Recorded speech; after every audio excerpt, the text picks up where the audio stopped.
Hi everyone. ఈరోజు వారాహి అమ్మవారి నవరాత్రుల్లో భాగంగా 4వ రోజు. ఈ 4వ రోజు నేను పంచగవ్య దీపాలను అయితే వెలిగించబోతున్నాను. ఇంకా ఎలా వెలిగించబోతున్నానో దీన్ని వెలిగించే ముందు ఒక ప్రాసెస్ ఉంటుంది. అది ఏంటో అనేది ఈ వీడియోలో చూసేయండి. ఈరోజు పంచగవ్య దీపాలు వెలిగించబోతున్నాను. ఈ పంచగవ్య దీపాలు వెలిగించే ముందు మనం ఒకటి పాటించాలి. ఏంటంటే వీటిని నానబెట్టాలి. అది ఎలానో చూపిస్తానండి. ఇవి పంచగవ్య దీపాలు. వీటిని ఇలా వాటర్ తీసుకొని నానబెట్టాలి. చూసారు కదా ఫ్రెండ్స్. ఇంకా అలా నానబెట్టకుండా మనము డైరెక్ట్ దీపాలు వెలిగిస్తే అంటే ఆవు పేడ కాబట్టి అవి కూడా కాలే అవకాశాలు ఉంటాయి. దాని ద్వారా మనం పూజ గదిలో వేసిన క్లాత్ అదంతా కొంచెము ఇట్లా డిస్టర్బ్ అయ్యే అవకాశం ఉంది కాబట్టి మనము ఈ రకంగానైతే చేసుకోవాలి. ఇంకా ఇలాంటి చిన్న చిన్న టిప్స్ ఈ వీడియోలో నేను చూపిస్తాను. వీడియో మొత్తం స్కిప్ చేయకుండా చూడండి. ఫస్ట్ టైం మన ఛానల్ ఎవరైనా చూసినట్టుంటే ప్లీజ్ సబ్స్క్రైబ్ చేసుకోండి. పక్కనే ఉన్న బెల్ ఐకాన్ ప్రెస్ చేయండి. ఓకే ఫ్రెండ్స్, మనం వీడియోలోకి వెళ్ళిపోదాం. ఇంకా 3వ రోజు చేసిన పూజా సామాన్లన్నీ తీసుకొని ఇంకా మనము పీఠంని అయితే చక్కగా ఒక క్లాత్ తీసుకొని అయితే క్లీన్ చేసుకోవాలి రెగ్యులర్గా. ఇంకా మనము పూజ గది కూడా తుడిచేసుకోవాలి. పూజా సామాన్ అంతా క్లీన్ చేసుకొని పూజకు సంబంధించిన ఐటమ్స్ అన్నీ ఇలా పెట్టుకుందాం. చూడండి, పువ్వులు, తమలపాకులు అన్నీ అయితే పెట్టుకున్నాను. ఇంకా ఇప్పుడు తమలపాకుకి గంధము కుంకుమ పెట్టుకుంటూ కలశాన్ని అయితే మనం ఫస్ట్ పెట్టుకుందాము. కలశానికి కూడా మనము గంధం కుంకుమని అయితే పెట్టుకోవాలి కంపల్సరీగా. నేను ఒక్కొక్కటిగా ఎలా చేయాలనేది చూపిస్తాను.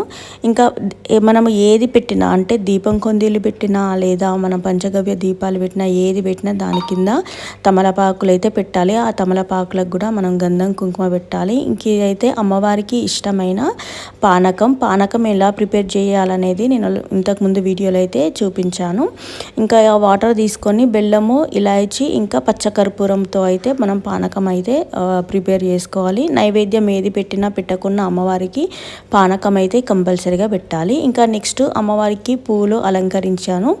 ఇంకా అమ్మవారికి ఎర్ర పూలు అంటే ఇష్టం కాబట్టి మందార పూలు లేదా గులాబీ పూలు పెట్టి అలంకరణ అయితే చేసుకున్నాను. నెక్స్ట్ నైవేద్యాలలో భాగంగా నేనైతే అమ్మవారికి ఇష్టమైన దానిమ్మల్ని కూడా నేను నైవేద్యంగా తీసుకున్నాను. అవి పెట్టే కంటే ముందు కూడా నేను ఫస్ట్ తమలపాకులు తీసుకొని గంధం కుంకుమ పెట్టి అయితే తీసుకున్నాను. నెక్స్ట్ 2వ నైవేద్యం ఏంటంటే అరటి పండ్లను అయితే తీసుకున్నాను.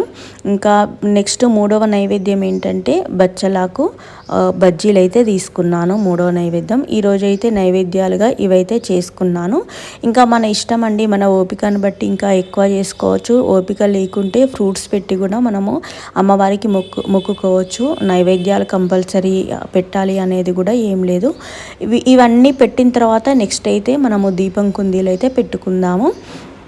దీపం కుందీలు పెట్టుకునే ప్లేట్కి కూడా గంధం కుంకుమ పెట్టాలి. ఇంకా ఇలా అన్నీ పెట్టుకుంటేనే మనకి పూజ చేసిన పాజిటివ్ వైబ్ అయితే ఉంటుంది. ఇంకా నేనైతే ప్రతి దానికి పెడతాను ఫ్రెండ్స్, దేనికైనా కానీ. ఇప్పుడు పీఠం పెట్టే కంటే ముందు కూడా పీఠానికి కూడా నేను సేమ్ ఇదే ప్రాసెస్లో అయితే చేశాను. నేను ఇలా చేస్తేనే పూజ చేసిన పాజిటివ్ వైబ్ అయితే నాకు వస్తుంది. ఇంకా నెక్స్ట్ పంచగవ్య దీపము, దీనికి కూడా చుట్టూరా నేను గంధం కుంకుమని అయితే పెడుతున్నాను. ఈ పంచగవ్య దీపాలు ఎలా ప్రిపేర్ చేస్తారంటే ఆవు పేడ, ఆవు మూత్రము, ఆవు పాలు, ఆవు నెయ్యి, ఆవు పెరుగు, ఈ 5 రకాలుగా కలిపి పంచగవ్య దీపాలని చేస్తారు. వీటితో పాటు పచ్చకర్పూరము, జువ్వాది కూడా వేసి పంచగవ్య దీపాలని చేస్తే ఏంటంటే సుగంధం స్మెల్ వస్తుంది. ఇంకా వీటిని డైరెక్ట్గా అయితే అస్సలు మనము నెయ్యి వేసి అస్సలు దీపం అయితే వెలిగించొద్దు ఫ్రెండ్స్. ఎందుకంటే ఆవు పేడ కాబట్టి మనకు తెలుసు ఈజీగా ఫైర్ అవుతుంది. అలాంటివి కాకుండా మనమైతే వాటర్లో ఒక 5 minutes నానబెట్టాలి. నానబెట్టినాక కూడా ప్లేట్ అయితే కంపల్సరీగా పెట్టుకోవాలి. ఈ పంచగవ్య దీపం అయితే మామూలు పూజ ఆయిల్తో కాకుండా నెయ్యితో అయితే వెలిగించాలి. చాలా మంచిది. ఈ పంచగవ్య దీపాలు వెలిగించడం వల్ల మనకు కలిగే లాభాలు ఏంటంటే మన ఇంట్లో ఉన్న చెడు దృష్టి తొలగుతుంది. ఇంకా నెగటివ్ ఎనర్జీ అయితే పోయి మనకి పాజిటివ్ ఎనర్జీ అయితే వస్తుంది. అంటే ఏ ఇంట్లో అయితే చెడు దృష్టి అంటే నరదృష్టి ఉంటుందో ఈ పంచగవ్య దీపాలను వెలిగించడం ద్వారా అవన్నీ తొలగి ఇంకా మన ఇంట్లో పాజిటివ్ వైబ్ అయితే అవుతుంది. ఇంకా అన్నీ అలంకరించిన తర్వాత జువ్వాది, ఇంకా అత్తరు, ఇంకా పచ్చకర్పూరము అన్నీ అయితే నేను అమ్మవారి పీఠానికి, కలశంలో, ఇంకా నెక్స్ట్ పాకంలో, ఇంకా దీపం కుందీల్లో కూడా నేను వేస్తున్నాను. పంచగవ్య దీపాల్లో కూడా వేస్తాను. ఇంకా పచ్చకర్పూరం అనేది ధూపం వేసేటప్పుడు కూడా మనము ధూపంలో కూడా పచ్చకర్పూరం వేస్తే అమ్మవారికి చాలా ఇష్టము. ఇంకా నేను ధూపం వేసేటప్పుడు చూపిస్తాను. ఇంకా నేను ఈ పంచగవ్య దీపంలో అయితే నేను మనము పువ్వొత్తి అయితే పెడుతున్నాను. పువ్వొత్తి అంటే పైనకి వత్తి అనేది పైనకి చూస్తుంది. ఇంకా నేను నార్మల్ రెగ్యులర్గా వెలిగించే కుందీల్లో మాత్రము ఎప్పుడు పోసే విధంగానే పూజ ఆయిల్ పోసి కొంచెం నెయ్యి వేస్తున్నాను. కానీ పంచగవ్య దీపాల్లో మాత్రం నేను నెయ్యే వేస్తున్నాను. ఎందుకంటే నెయ్యి వేస్తేనే మనము ఏ సంకల్పంతో అయితే పంచగవ్య దీపాలని వెలిగిస్తున్నామో అది పరిపూర్ణంగా మనకైతే నెరవేరుతుంది. ఇంకా అమ్మవారికి ఇంకా నార్మల్గా రెగ్యులర్గా దీపం కుందేలు వెలిగించిన తర్వాత నేను లాస్ట్కి అయితే పంచగవ్య దీపం అయితే వెలిగించాను.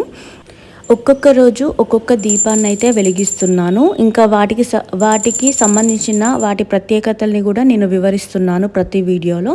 ఇంతకుముందు 3 వీడియోలు అయితే అప్లోడ్ చేశాను. ఇంకా మొదటి రోజు అయితే కామాక్షి దీపాన్ని వెలిగించాను. రెండో రోజు కొబ్బరికాయల దీపం అయితే వెలిగించాను. మూడో రోజు అయితే తమలపాకుల దీపం అయితే వెలిగించాను. వాటికి సంబంధించిన వీడియో కూడా నేను అప్లోడ్ చేశాను. ఎవరైనా చూడని వాళ్ళు ఉంటే నా ఛానల్కి వెళ్ళి చూడండి.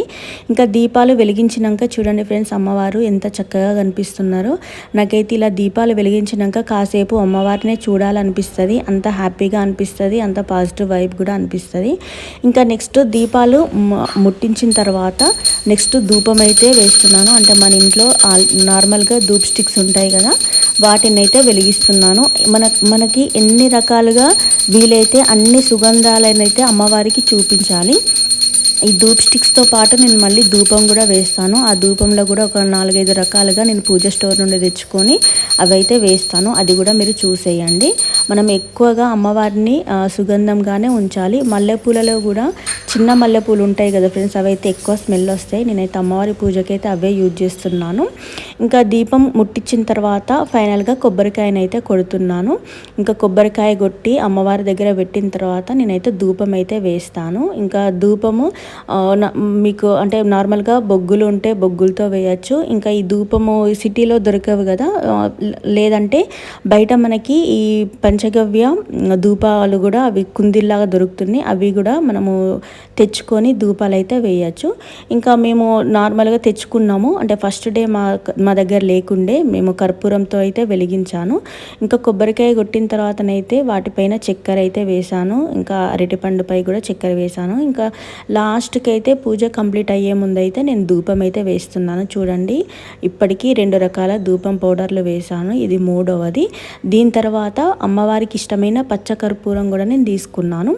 ఇలా తీసుకోవడం వల్ల, ఇలా తీసుకొని మనము ధూపం వేయడం వల్ల మన ఇంట్లో ఉండే నెగిటివ్ ఎనర్జీ అయితే పోతుంది. అంటే చిన్నపిల్లలు ఉంటే నార్మల్గా ఎప్పుడు ఏడుస్తూ ఉంటారు కదా. ఇంకా ఏమైనా మనకి ఇంట్లో ఏదైనా గొడవలు ఉన్నా కంపల్సరీగా మనం ఇంటికైతే ధూపం వేయాలి. నేను ఈరోజు అయితే ఇల్లు మొత్తం ధూపం వేశాను. బయట కూడా వేస్తాను నేను ధూపము. ఇల్లు అంటే ప్రతి రూమే కాదు, నేను బయట కూడా ధూపం వేస్తాను. ఇంకా నెక్స్ట్ అన్నీ కంప్లీట్ అయిపోయిన తర్వాత కర్పూరం అయితే చూపించి అమ్మవారికి అయితే నైవేద్యాలు పూజ అన్నీ మనము వాటర్ తీసుకొని అయితే నైవేద్యాన్ని అన్నిటినీ చూపించాలి. దీంతో మన పూజ కంప్లీట్ అయిపోయినట్టే. ఇంకా పూజ కంప్లీట్ అయిపోయిన తర్వాత నెక్స్ట్ అమ్మవారి నామాలను చదువుకుంటూ అమ్మవారి పాటలు ఉంటాయి కదా, కాసేపు అయితే నేను అమ్మవారి పాటలు వింటూ అమ్మవారిని నామాలైతే చదువుకుంటాను. అమ్మవారి నామాలు తెలియని వారు ఓం వారాహియే నమః అని అనుకున్న మనసులో సరిపోతుంది. నేనైతే పూజ చేసుకుంటూ మనసులో ఈ ఒక్క నామం మాత్రం జపిస్తూ పూజనైతే కంప్లీట్ చేసుకుంటున్నాను. ఇంకా అమ్మవారి దయ వల్ల 4వ రోజు కూడా అమ్మవారి అనుగ్రహంతో పూజనైతే కంప్లీట్ చేసుకున్నాను. దీని తర్వాత నేనైతే ఇంకా ఫాస్టింగ్ అయితే వదులుతాను. ఈ 4వ రోజు ఫాస్టింగ్ నేను నార్మల్గా పేపర్ ప్లేట్లో కాకుండా ఇంకా ఇలా మోతుకాకు విస్తార్లనే నేను తీసుకుంటాను. లాస్ట్ ఇయర్ కూడా ఇలాంటి విస్తారాల్లోనే ఫాస్టింగ్ అయితే వదిలినాను. ఇంకా ఫస్ట్ అయితే సాల్ట్ వేసి ఇంకా అమ్మవారికి నైవేద్యంగా చేసిన బచ్చలాకు బజ్జీలు కూడా వేసుకొని ఫస్ట్ అయితే కర్రీ వడ్డించుకుంటున్నాను. ఎప్పుడైనా మనము ఇంట్లో నార్మల్గా తినేటప్పుడు కూడా ఫస్ట్ కర్రీయే వడ్డించుకోవాలి. డైరెక్ట్ రైస్ అస్సలు వేసుకోవద్దు. దీనికి కూడా ఒక సాంప్రదాయం ఉంది, అది నేను తర్వాత చెప్తాను. ఇలా అన్నం అయితే వేసుకొని దీని తర్వాత మళ్ళీ కర్రీ వడ్డించుకున్నాను. ఇలా మనం ఎన్ని అయితే చేసుకున్నామో అన్నీ ఫస్టే ప్లేట్లో వడ్డించుకోవాలి. తర్వాత మధ్యలో అయితే అస్సలు జాయిన్ చేయొద్దు. ఇంకా ఇలా అన్నీ వేసుకొని ఇంకా పెరుగు తినకున్నా కానీ పెరుగు కూడా కొంచెం వడ్డించుకుంటున్నాను. ఎందుకంటే మళ్ళీ తినాలనిపిస్తే మనం ఫస్ట్ వడ్డించుకోకుంటే నేనైతే మళ్ళీ ఆ పదార్థాన్ని అస్సలు ముట్టను. ఇంకా చూడండి, నేనైతే పప్పును చారు కలిపి సాంబార్ లాగా చేశాను. ఎందుకంటే ఒకటేసారి కదా తినడము, ఇంకా డ్రై ఐటమ్స్ చేస్తే కొంచెం తినాలనిపించదు కాబట్టి ఇంకా అప్పటికే లేట్ అవుతుంది. 9:30 అవుతుంది పూజ అంతా కంప్లీట్ అయిపోయి నేను తినేసరికి. నార్మల్గా అయితే తినాలనిపించదు, అసలు ఆకలి కూడా వేయదు. పూజ కంప్లీట్ అయిపోయినాకనైతే మనసు ప్రశాంతంగా అనిపిస్తుంది. కాకపోతే 24 అవర్స్ కావాలి కదా మళ్ళీ మనం తినడానికి, కాబట్టి లైట్గానైతే తీసుకుంటాను. ఓకే ఫ్రెండ్స్, ఓవరాల్గా ఈరోజు వీడియో మాత్రం ఇదే. వీడియో కనుక నచ్చితే ప్లీజ్ లైక్ చేయండి, షేర్ చేయండి, సబ్స్క్రైబ్ చేసుకోవడం మాత్రం మర్చిపోకండి. ఇలాంటి మంచి మంచి వీడియోస్తో మేము ముందుకు వస్తాను. Thanks for watching. Bye bye friends.